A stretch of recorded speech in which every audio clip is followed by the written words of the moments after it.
আমি চলেছি মায়ের চোখে জেনে মা বলো রাত্রে খাবার কি রয়েছে। এই যে পকোড়া ভাজতেছি, বাঁধাকপি সরু সরু করে কেটে নিয়েছি, আলু সরু সরু করে কেটে নিয়েছি, পেঁয়াজ সরু সরু করে কেটেছি, কাঁচা লঙ্কা কুচি দিয়েছি, দিয়ে ভালো করে লবণ দিয়ে হলুদ গুঁড়ো দিয়ে ভালো করে চটকেছি।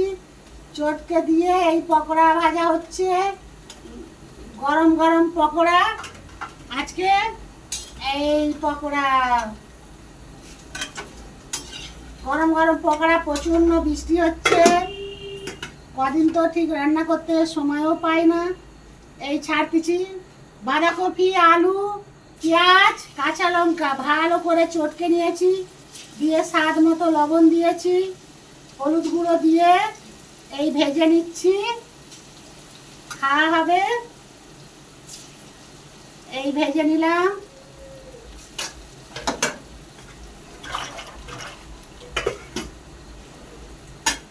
এই দেখুন পকোড়া, এই শসা। আমার এই ভিডিওটা ভালো লাগলে লাইক কমেন্টস শেয়ার করুন। টাটা। কামড়িয়ে দেখি কেমন হয়েছে।